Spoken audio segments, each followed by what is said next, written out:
Bismillahirrahmanirrahim. Mengenai takdir, ya. Istilah takdir yang digantung, mu'allaq bahasa Arabnya. Jadi belum terjadi. Ada takdir yang mubram. Bapak itu sukunya apa, Pak? Sukunya apa? Betawi. Bisa protes nggak? Coba saya lahir jadi orang Arab, bisa nggak? Nah, itu namanya mubram. Ya, itu menurut ilmu akidah nih ya. Ini ada versi lainnya ntar.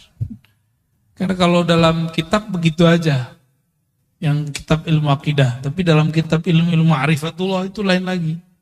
Ya, ada yang lebih dalam dari itu. Kita ini ditakdirkan hidup di akhir zaman. Bisa nolak nggak? Bisa nolak?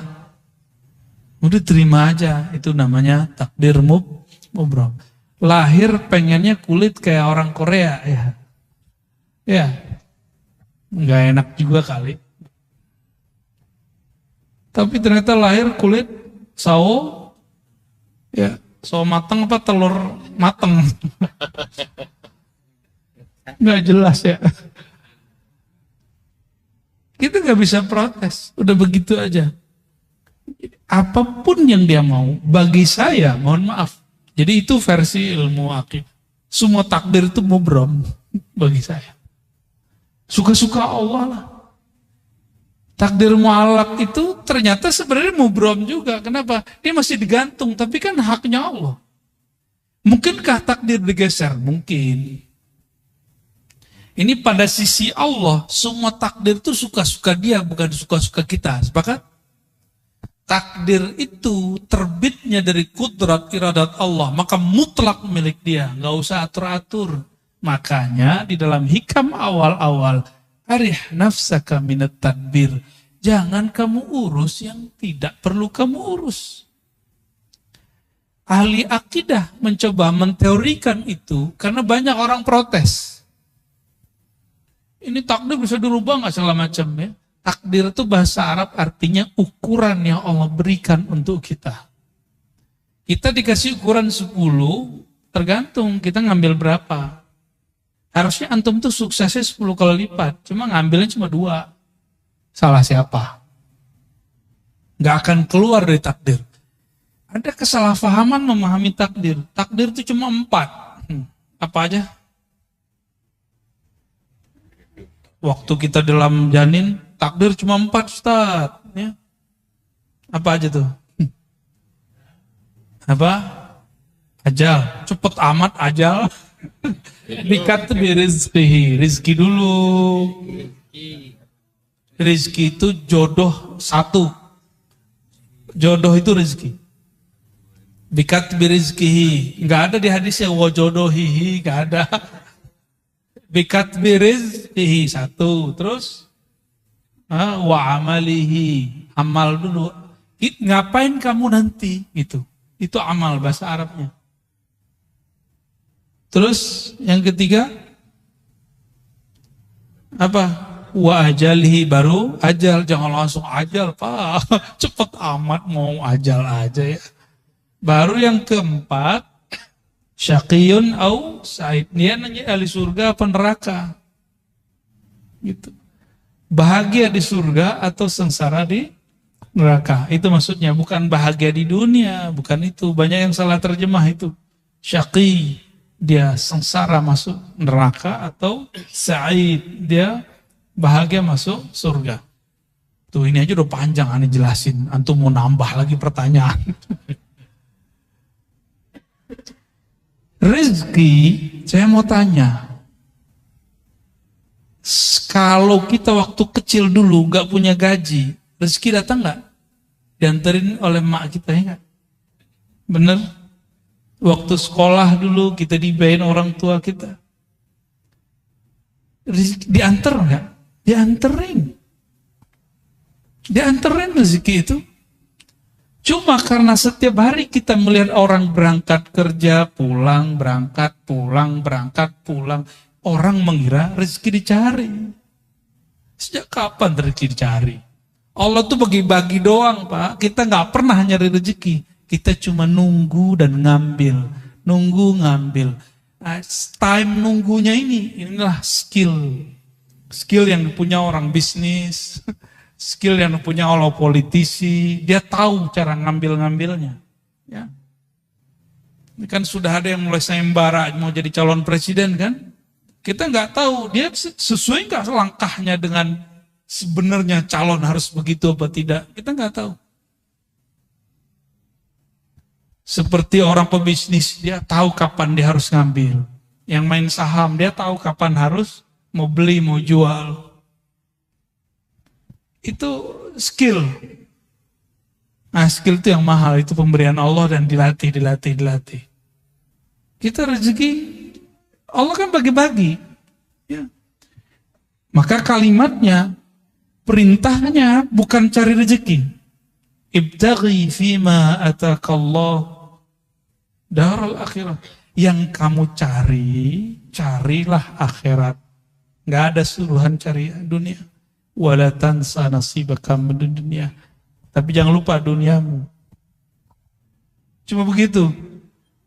Kalau kita kan kita balik. Dunia akhirat harus 50-50 bro. Ente ini udah gila belajar agama.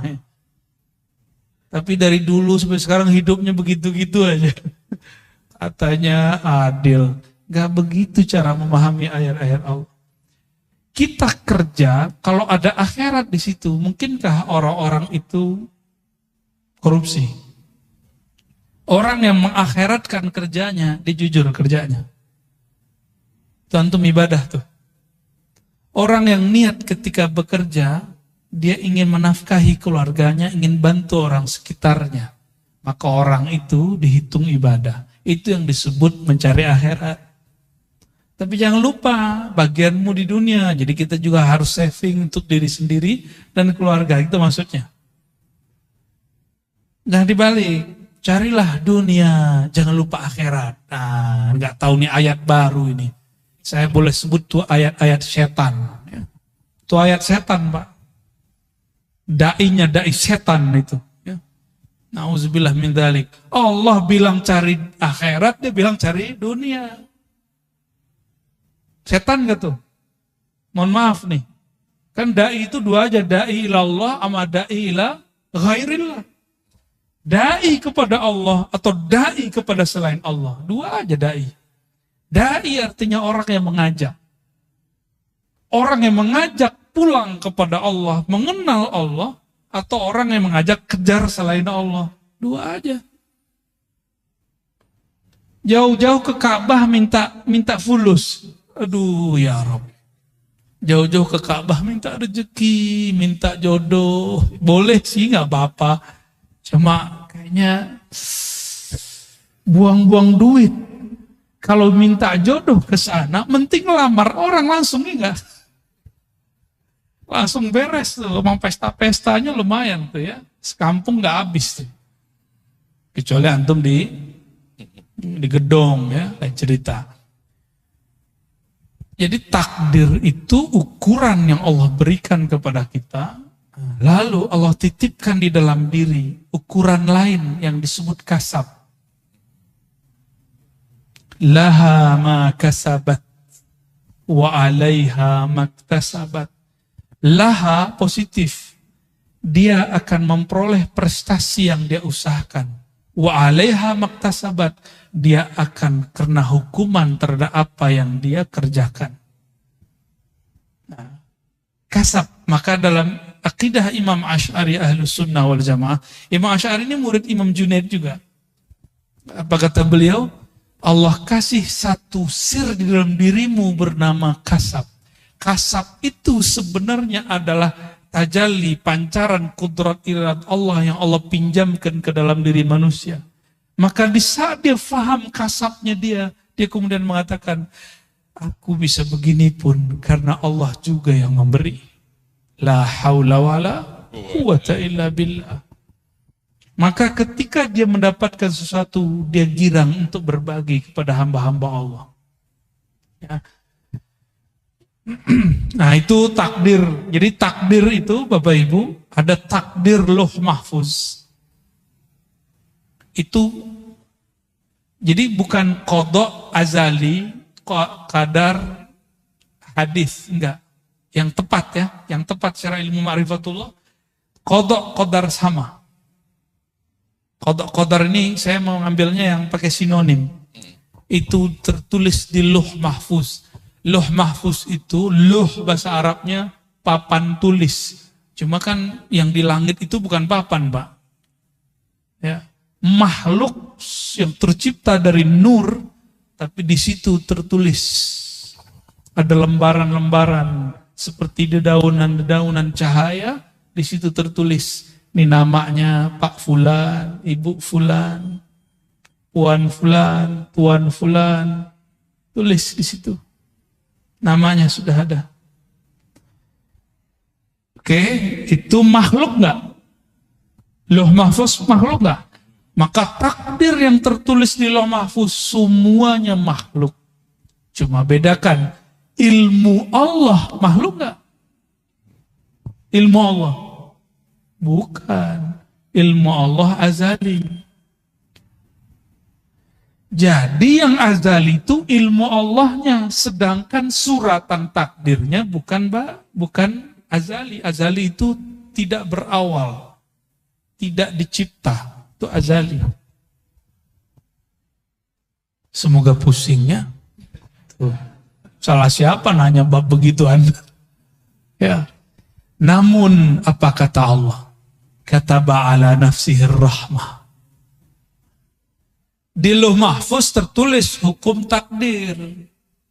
Orang yang baik dapat balasan kebaikan. Orang begini ya begitu. Itu hukum takdir. Sebab akibat itu Lauh Mahfuz. Hukum sebab akibat. Jadi adakah hukum sebab akibat di dalam Islam? Ada. Allah akui disebut kita hari ini sunnatullah. Atau disebut hukum alam. Allah akui. Tapi kata ba'ala nafsih rahmah. Allah tetapkan pada dirinya, pada zatnya rahmah, kasih sayang. Mengalahkan semuanya. Mengalahkan semuanya. Allah nih. Maka Allah mengatakan Ar-Rahman ala arsyistawa. Dia yang maha pengasih. Penyayang itu bersemayam. Meratakan. Memenuhi semua aras. Dan aras itu meliputi alam semesta. Tubuh ini diliputi oleh aras Allah. Tubuh antum semua diliputi oleh aras Allah. Aras itu diliputi Ar-Rahman. Berarti diri kita ini di sisi arasnya Allah. Itu liputan rahmat. Jadi jangan bawa hukum takdir ke Allah. Namanya keadilan. Jangan cari keadilan kepada Allah. Jangan cari hukum sebab akibat kepada Allah. Kalah kita. Sama sholat yang tadinya kita nggak diterima. Maka Imam Asy'ari bilang, jangan pernah cari keadilan Tuhan. Minta rahmat Allah. Itulah Nabi ngomong, kamu masuk sorga bukan dengan amalmu. Karena kalau amal keadilan, hukum keadilan. Jangan pernah minta keadilan Allah. Masuk sorga itu karena rahmat. Dapat hidayah, jadi wali Allah, jadi kekasih Allah. Dapat ilmu itu karena rahmat. Ciri-ciri orang dapat rahmat di kolbunya. Tidak ada lagi rumus-rumus kebencian. Gimana? Di kolbu kita sudah begitu belum? Katanya baca bismillah tiap hari. Imam Syafi'i, kenapa mewajibkan baca basmalah bagian dari Fatihah? Baru berharap orang-orang yang bermazhab Syafi'i, murid-muridnya nanti, kolbunya dipenuhi dengan Rahman dan Rahim. Tauhid ahlil haqa'iq ala zahir.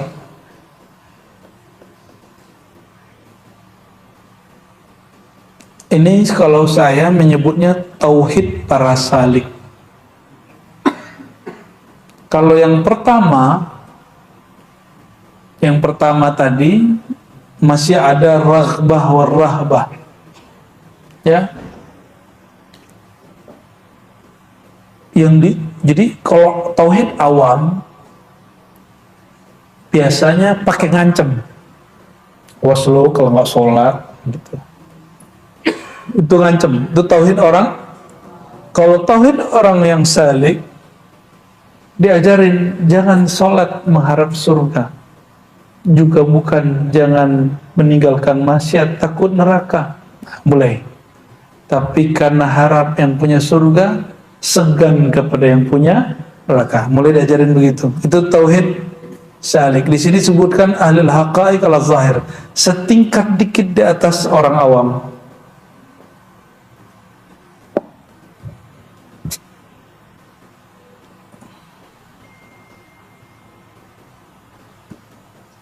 Sudah mulai begitu belum? Berarti sudah mulai salik. Kalau nggak turun kelas lagi. Ya, kenapa zikir? Supaya tenang. Lumayan, itu salik. Kalau orang awam, kenapa zikir? Supaya rezekinya banyak. Itu orang awam. Ya, kan kita pernah juga dipotong orang kan, lagi ngomong begitu kan? Habib lagi yang motong, tapi kami udah baikan sih habis itu. Ya, akhirnya kita tegur, bedakan manfaat faedah dengan tujuan. Ya, alhamdulillah dia terima, maka kami baik-baikan aja. Cuma orang aja yang ngadu-ngadu kan, mumpuk karena sekarang lagi ramai bab habaib nih, videonya dinaikin lagi. Ya salam ya.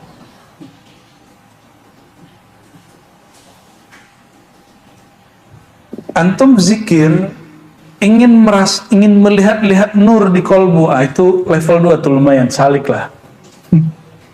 Lumayan lah itu. Ingin ngerasain ada energi gitu, lumayan lah tuh. Udah mulai naik tuh tipis-tipis ya. Sudah mulai naik sedikit.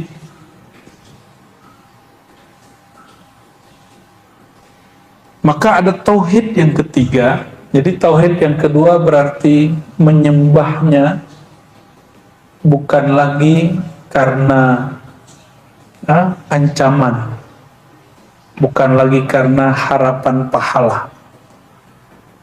Itu tauhid salik. Tauhid yang ketiga menurut beliau, ayyakunal abdu bisirrihi wa wajdihi wa qalbihi ka'annahu qa'imun baina yaday Allah azza wa jalla tajri alaihi tasarifu tadbiri. Coba perhatikan, seorang hamba bertauhid ini secara khasah, yang tingkat level tertinggi menurut beliau nih, dia bertauhid dengan sirnya, dengan rahasia di dalam dirinya dan kolbunya, seakan-akan dia merasakan berada di hadapan Allah dan mengalir dalam kehendak Allah. Tajri alaihi tasarifu tadbiri. Jadi dia apapun yang terjadi, yang dirasakan ini gerakan dari Allah Subhanahu wa ta'ala, ketentuan dari Allah, dan dia menerima. Maka saat ada orang minta wirid kepada saya, gimana caranya jadi kekasih Allah? Ngeri kali tuh, pengen jadi wali dia. Aduh, yang gampang kan pakai hadis tuh. Ya, apa kata Nabi SAW? Lam yazuk ta'mal iman man lam yakun radiyan billahi tabaraka ta'ala. Ya, man lam yarda billahi tabaraka ta'ala.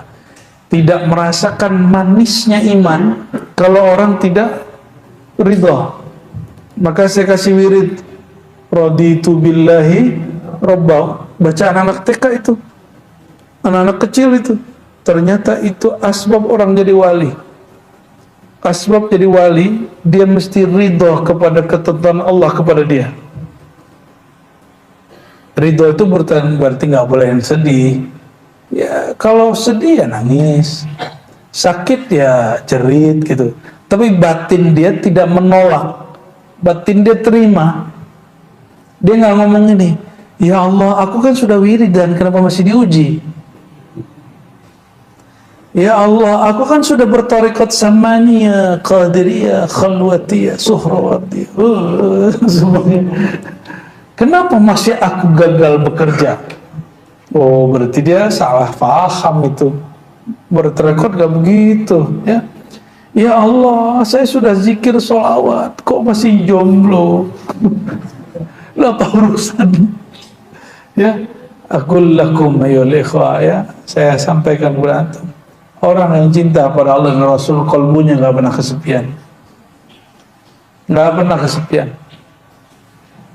Orang yang cinta Allah, cinta Rasul, kalbunya gak pernah kesepian. Yang sepi telinganya sama matanya. Kok nggak ada teman gitu kayak Nabi Adam kan? Di surga kan indah, tapi nggak ada teman. Maka Nabi Adam menggumam, ya Allah, bergumam, sepi bener di surga. Ketiduran. Surga kan nggak ada tidur. Maka dijadikan tidur itu berkah bagi Nabi Adam. Maka surga pun asbab nikmat beliau. Jadi seandainya di surga itu nanti ada tidur, tidur itu bukan kekurangan kematian, tapi bagian dari nikmat. Tapi insya Allah nanti nggak ada kok, nggak ada lagi tidur nanti di surga. Mumpung masih di dunia nanti tidur ya. Allahumma sholli ala sayyidina Muhammad.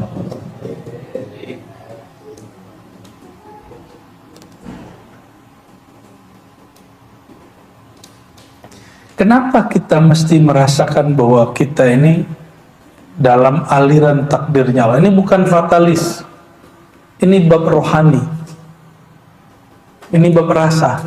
Merasakan bahwa diri kita itu dalam aliran kehendak dan takdirnya Allah. Maksudnya apa? Ini mohon maaf, salah satu kemanjaan seorang pasangan kepada pasangannya, dia merasa ingin diperhatikan, ingin ditarik, ingin dipeluk, segala macam, ingin dikuasai, gitu. Itu sebenarnya adalah imitasi daripada cinta yang bersumber dari kemarifatan tauhid si hamba kepada Allah. Maka si hamba itu justru sedih kalau nggak diuji. Sebagaimana seorang pasangan, dia sedih nggak direpotin oleh kekasihnya. Emang kamu udah nggak sayang sama aku gitu jadinya? Sama seorang hamba ngomong, ya Allah, kok hari ini nggak ada ujian ya? Apa engkau tidak memperhatikan aku lagi? Cira. Bagi dia ujian itu bukan lagi beban, ujian itu adalah perhatian. Maka konsep orang ini nggak ada namanya sedih. Itu yang disebut la khaufun alaihim wa lahum yahzanun. Jadi mulai faham kenapa ada ayat, 2 ayat ya di Quran, bahkan sekian ayat di Quran, lebih dari 2 ayat malah. Tapi yang lafaznya istiqamah 1. Innal ladzina qalu rabbuna Allah tsumma istaqamu fala khaufun alaihim wa lahum yahzanun. Al-Ahqaf. Orang yang mengatakan Rabb kami Allah, Tuhan kami Allah, kami ridho kepada Allah, lalu rasa itu dia istiqomahkan. La khaufun alaihim wa lahum yahzanun. Orang yang mengatakan Rabb kami Allah, kami dalam aliran takdirnya Allah, kami tidak akan keluar dari takdirnya Allah. Dan nikmat sekali, dalam takdir Allah itu nikmat sekali. Karena kita dididik dari kecil bahwa Allah itu tukang ancam, ya, Allah itu kayaknya tukang seksa gitu. Akhirnya antum kalau diajak ke sini agak sulit. Ada border di sininya, ada penghalang. Ini bukan bab ancaman. Ya, kalau ente kalau nggak sholat ntar diuji loh sama Allah gitu, ntar dapat ujian loh, ntar dapat cobaan. Cobaan ujian dalam pengertian tauhid awam itu menyeramkan. Tapi ujian menurut ahlullah itu adalah rahmah, adalah rahmat kasih sayang Allah SWT. Maka jika disebut asyadun nas balaan al-anbiya, orang yang paling banyak ditempa itu para nabi, lalu orang yang mirip dengan nabi, para aulia, para ulama. Kalau terjemahan bab rohaninya, orang yang paling banyak diperhatiin Allah adalah para nabi, para aulia. Itu terjemahan versi ketiga. Pilih yang mana? Profesor aja nggak nyambung lah ini. Karena profesor debat sama saya, dia bilang, ya hadis yang ente baca itu akan membuat orang jauh dari Islam. Karena orang tidak ada yang mau diuji. Sedangkan yang paling banyak diuji adalah para nabi dan orang yang ikut nabi. Berarti gak usah ikut nabi sekalian biar gak diuji. Gitu kata dia. Profesor itu, Timur Tengah lagi sekolahnya. Berarti gak nyambung kan? Kitab yang dibaca sama, orang yang ngaji di Ciputat kok lebih paham gitu. Orang ngaji di lokal, di pesantren lokal lebih paham. Kita malu sama KK lokal, kok mereka lebih paham bacanya daripada orang-orang yang kuliah-kuliah tinggi. Ya Allah, mawafiqna ila ma tuhibbuhu tarlah. Baik.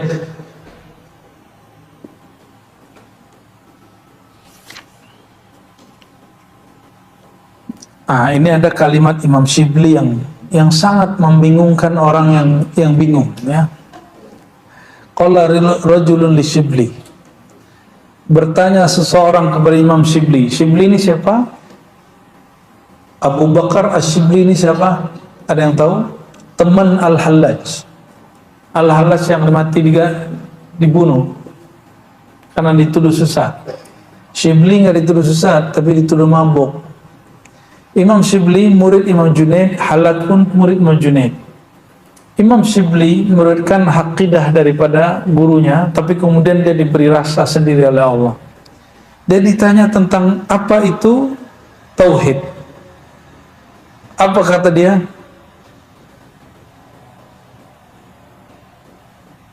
Waihak, payah kamu gitu. Nanyanya kok berat-berat gitu ngomong. Man ajaba anit tauhid bil ibarati fahuwa mulhid. Ini perhatikan. Siapa yang mengibaratkan tauhid dengan kata-kata, maka dia akan terjebak pada ilhad, pemingkaran, bahkan ateis. Waban asyara ilaihi, siapa yang mengisyaratkan Allah dengan isyaratnya, fahuwa sanawi, dia menjadi penyembah berhala. Allah kok bisa ditunjuk di satu arah?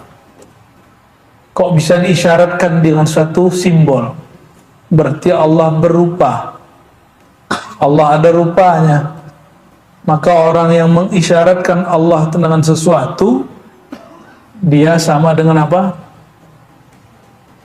Penyembah berhala. Ini menurut Imam Shibli.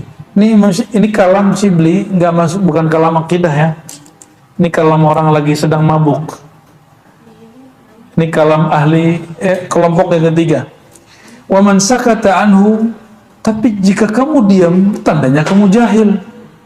Serba salah sama dia. Kita ibaratkan tauhid, ditanya tauhid itu apa? Kita jawab, kata dia, ente mulhid, ente ingkar. Kalau kita kasih isyarat, kamu penyembah berhala. Jika diam, salah lagi sama dia, ente jahil katanya. Serba salah mahala sini, kayak perempuan lagi dapat katanya. Tapi ini bukan lagi dapat, justru dia betul, dia lagi dapat ma'rifat dia. Wa man wahama annahu wasilun falaysa lahu hasilun. Siapa yang mengklaim dirinya telah wusul kepada Allah, telah sampai, dia tidaklah mendapatkan hasil. Wa man awma ilaihi fa huwa abidun wathanin. Siapa yang mencoba memberikan isyarat simbol-simbol tentang Allah, maka dia telah merupakan Allah dalam satu bentuk. Fa huwa abidun wathanin. Dia penyembah berhala. Wa man nataqa bihi fa huwa ghafilun. Siapa yang membicarakan tentangnya, dia berarti orang itu tidak merasakan kehadirannya. Wa man zanna annahu qarib. Ya, maksud dia apa nih? Jadi ente kalau baca subhanallah, bagi Hallaj saat dia lagi ngomong gini, itu orang lalai. Allah kan nggak pernah lalai, nggak pernah hilang dari kita. Ya, yang mengatakan ya Allah, bantu kami ya Allah, berarti dia nggak ngerti Allah lagi bantu dia. Ini yang ngomong siapa? Ini tauhid versi orang majzub.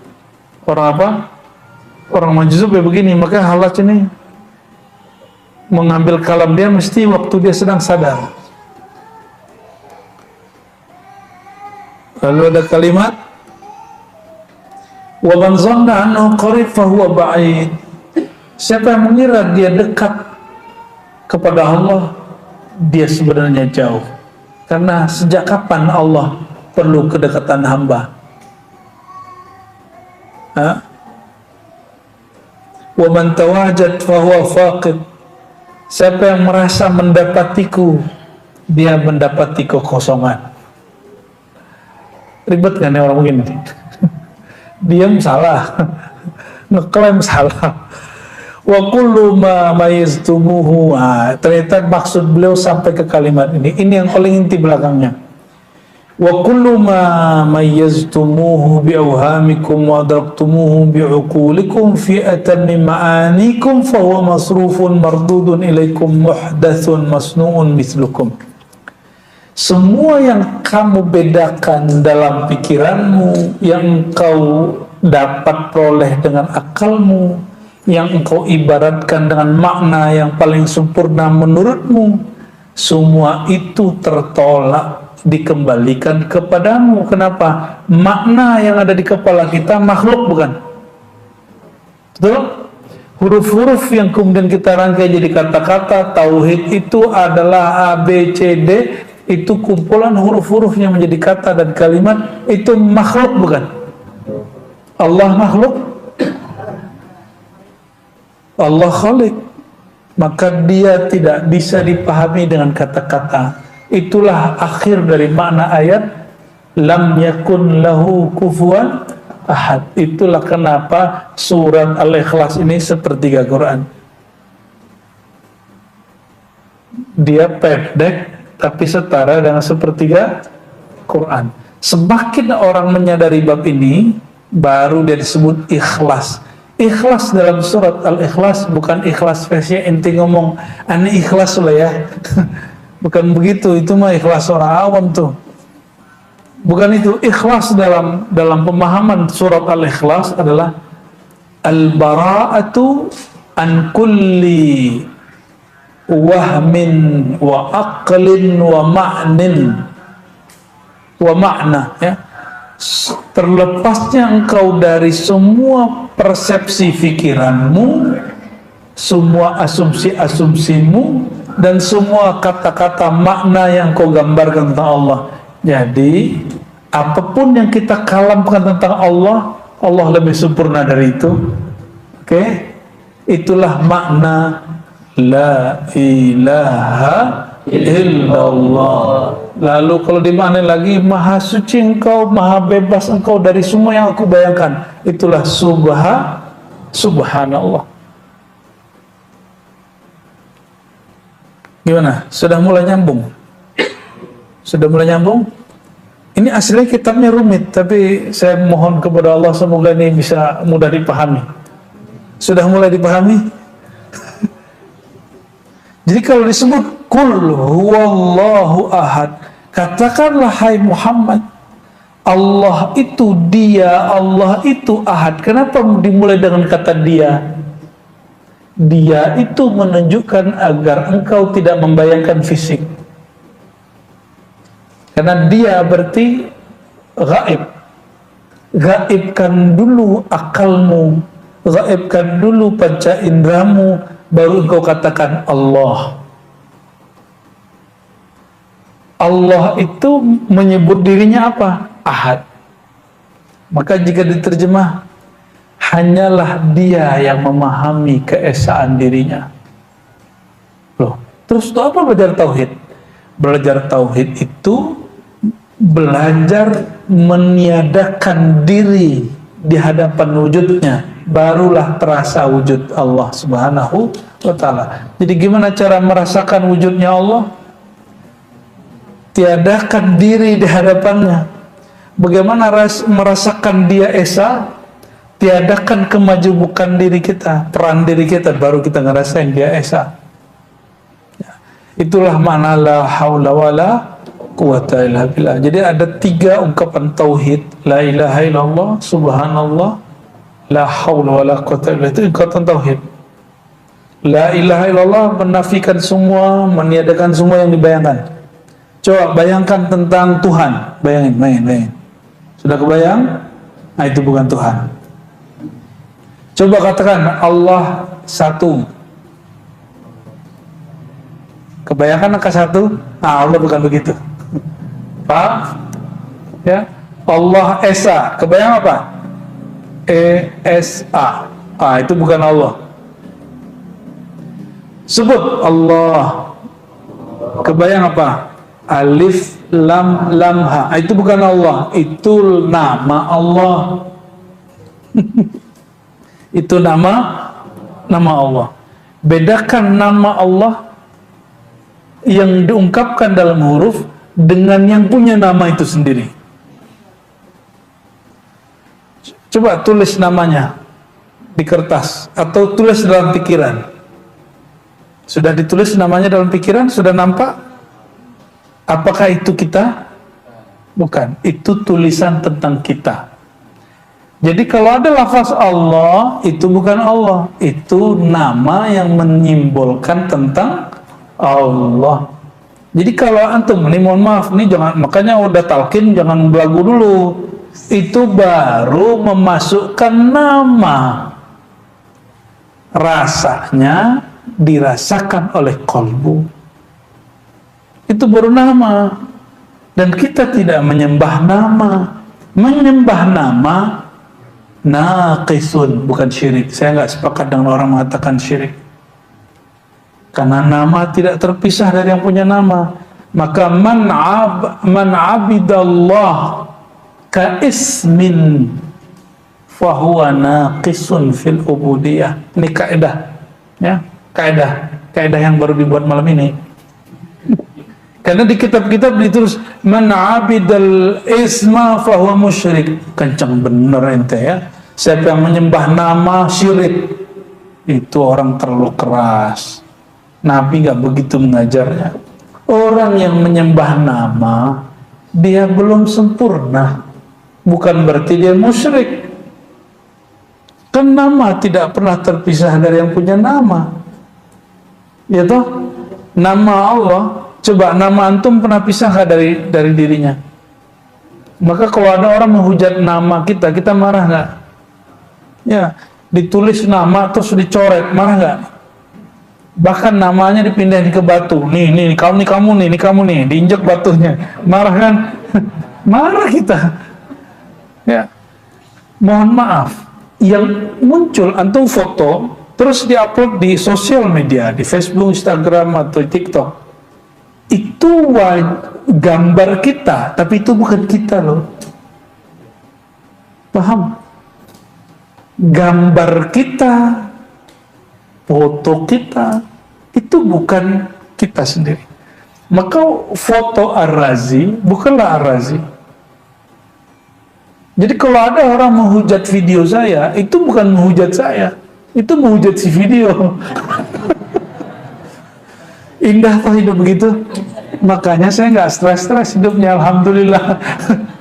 Ini baru dikata-katain dikit, statusnya nggak disepakati temennya, langsung stres karena terlalu menghayati kehidupan. Jangan terlalu nyatu-nyatu amat dengan sosial media, ya. Itu terpisah sama kita. Nama kita itu bukan kita yang sempurna. Dia hanya bagian dari diri kita dan dia bukan kita semuanya. Oke? Maka bayangan tentang Allah bukanlah Allah. Lalu Allah itu gimana? Habis bagaimana, habis bayangan-bayanganmu, habis semua asumsimu tentang Allah, engkau barulah diberi rasa bertuhan kepada Allah. Jadi tiadakan dirimu, tiadakan rasamu, habis rasa, habis semua, baru Allah kasih rasa dari dia. Habiskan persepsi tentang Allah, baru Allah beri persepsi tentang dia. Habiskan teori tentang Allah, baru Allah kasih teori yang benar tentang dia. Ya.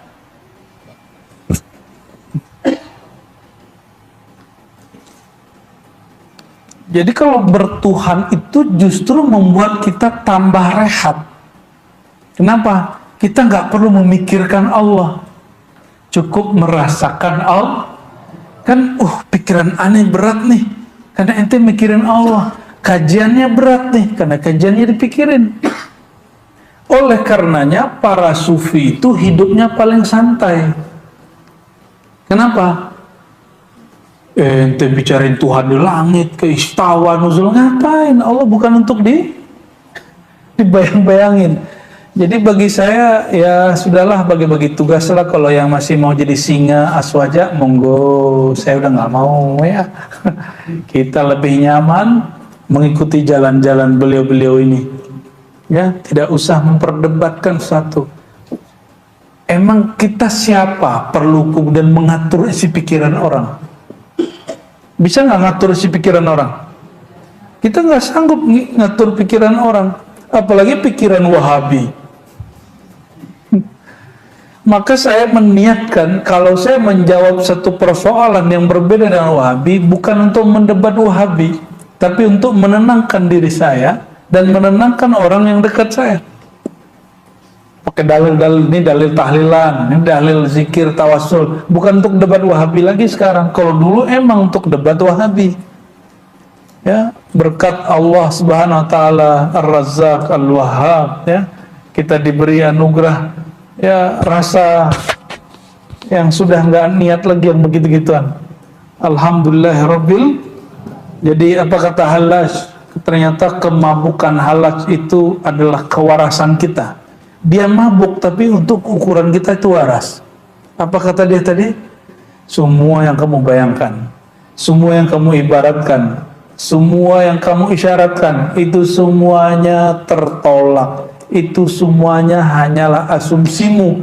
Asumsimu tentang Allah, pikiranmu tentang Allah, teorimu tentang Allah, itu ada di pikiranmu makhluk. Allah tidak seperti itu.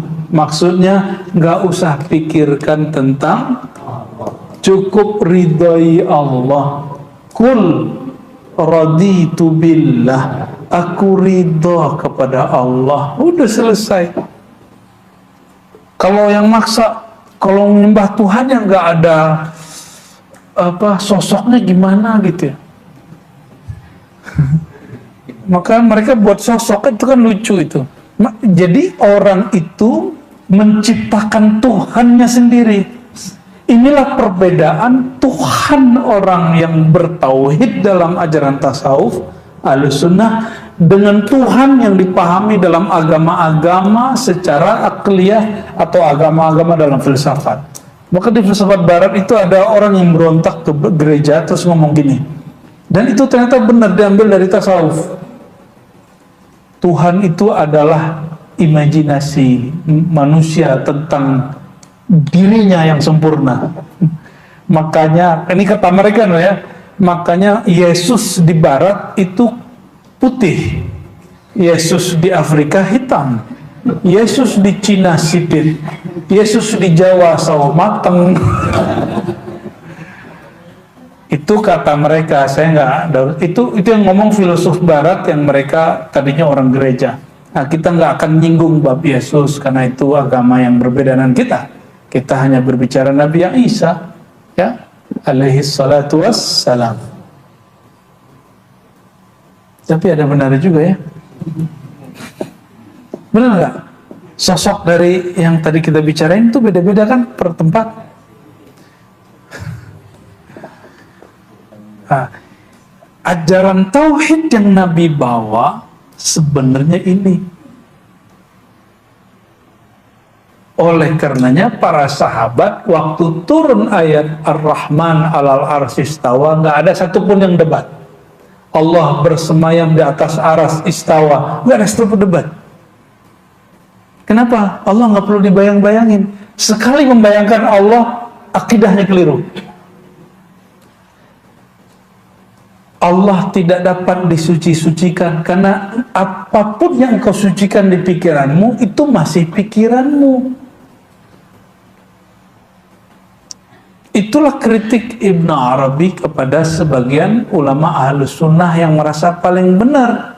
Tapi dia mengingatkan Ahlus Sunnah nggak begitu loh bro gitu. Ahlus Sunnah itu laisa kamitslihi syai', melepaskan asumsi tentang Allah selepas-lepasnya. Tadi kita sudah simulasi ya, bayangkan sesuatu, sudah. Allah nggak begitu. Tuliskan lafaz Allah di pikiran. Allah, alif, lam, lam, ha, a, l, l, a, ha, huwa, ha, waw. Itu nama Allah, bukan Allah. Nama yang antum gores di dalam pikiran. Maka nanti jika zikir, terus Allah izinkan ada lafaz itu di kolbu, itu bukan Allah, itu nurnya kolbu. Ya, itu nurnya kolbu. Ya.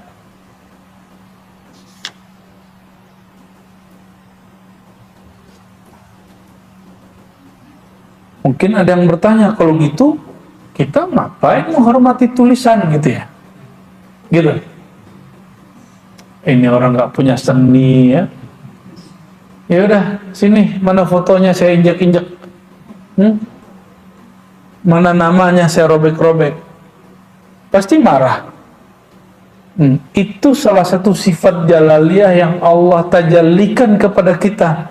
Makanya kita marah jika foto yang ada di Facebook itu, di Instagram itu, di TikTok itu kemudian di-unlike sama orang, dihujat sama orang. Kenapa? Kita merasa itu tidak, itu nama, itu wajah terhubung dengan kita. Ya. Jadi nama beda dengan yang punya nama, tapi di hati adalah lain. Ya. Bagian yang itu bagian Buya Zulaswi itu nanti tuh di kajian Kifayatul Awam ya. Insya. Maka kajian kita kitab Kifayatul Awam dia mesti diturunin grade-nya ke akal. Nggak boleh pakai ini. Tujuannya nanti baru sampai di sini. Supaya apa? Supaya akalnya jalan dulu, jalan, kaidah, ujungnya qaidatun bila qaidah, maqamun bila maqam, halun bila hal. Maqam tanpa maqam, hal tanpa hal, kaidah yang sudah dilepaskan dari semua kaidah. Jadi masih mau menyembah sesuatu yang kita bayangkan? Membayangkan sesuatu butuh tenaga, butuh energi, betul nggak? Butuh kalimat dan kosakata. Untuk menyembah Allah simpel sekali. Jangan bayangkan apapun, rasakan saja. Merasakan diri kita, semakin terasa diri, semakin terasa yang mengatur diri. Jadi Allah itu gak usah diteorikan di luar diri kita, cukup dirasakan dari dalam diri. Itu yang disebut man arafa nafsahu. Siapa yang merasakan dirinya, semakin dalam dia merasakan siapa dirinya, semakin dekat dia kepada Allah yang menciptakan dirinya. Itu maknanya ya.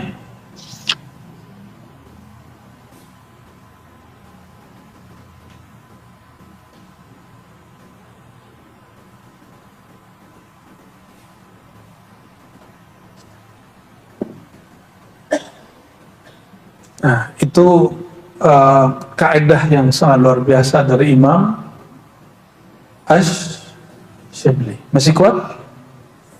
Masih hot kepalanya? Udah berdarah-darah ini kayaknya nih. Harusnya tambah rehat otaknya, bener nggak? Ya, tolong jangan pikirkan lagi tentang Allah. Jadi kalau zikir Allah tuh simpen. Enggak begitu. Kita nggak usah, kepalanya nggak usah berat mikirin apa. Justru kalau zikir Allah itu relax, karena Semakin dia nyebut nama Allah, semakin dia terbebas dari semua asumsi. Oleh karenanya saya pastikan orang yang sering mengingat Allah, dia semakin rehat, semakin rileks, semakin bahagia, semakin tidak terbebani hidupnya. Walaupun ujian dia banyak. Ya, ujian itu kan kata-kata pencinta. Ya, itulah rahasia kenapa Allah disimbolkan dengan Laila oleh penyair-penyair. Karena Laila itu gelap, gak usah dibayang-bayangin. Ya, alhamdulillah hujan.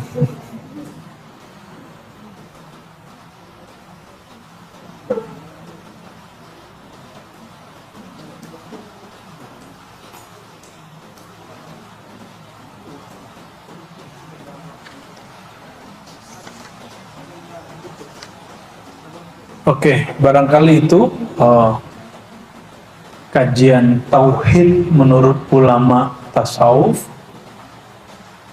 Justru tauhid versi sufi itu tauhid yang paling mudah karena tidak perlu pakai ungkapan, tidak perlu pakai teori. Ungkapannya adalah tidak berungkapan, teorinya tanpa teori, makomnya tanpa makom, kata-katanya tanpa kata-kata. Itulah tauhid para sufi, tauhid yang merelaksasi hamba dan pikirannya dari segalanya. Semoga Allah Ta'ala tambah mendekatkan kita kepadanya.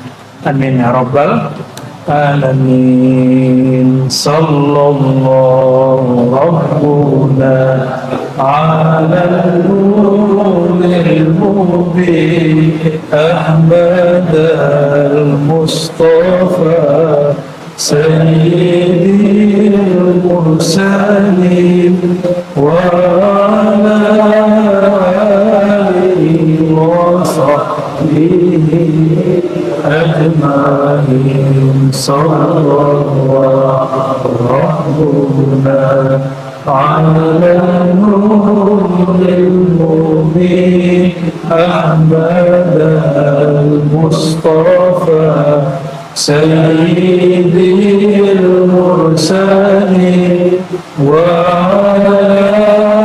alihi wa sahbihi ajma'in. Sallallahu rabbuna ala nuril mubin Ahmad al-Mustafa Sayyidil Mursalin wa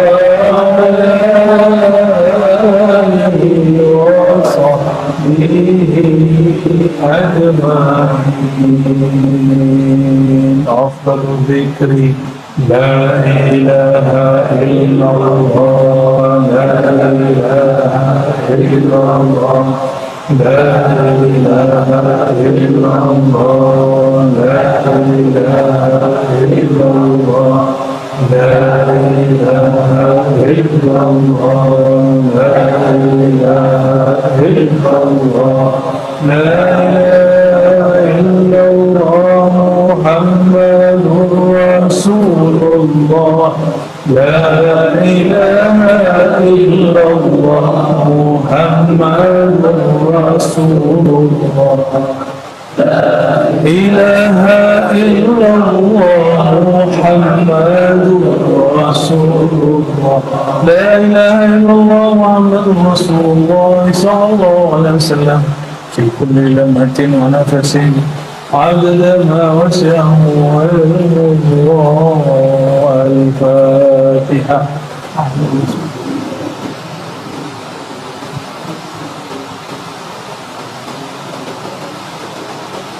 سبحان ربك رب العزة عما يصفون وسلام على المرسلين والحمد لله رب العالمين. Mohon maaf salah kurangnya. Assalamualaikum warahmatullahi wabarakatuh.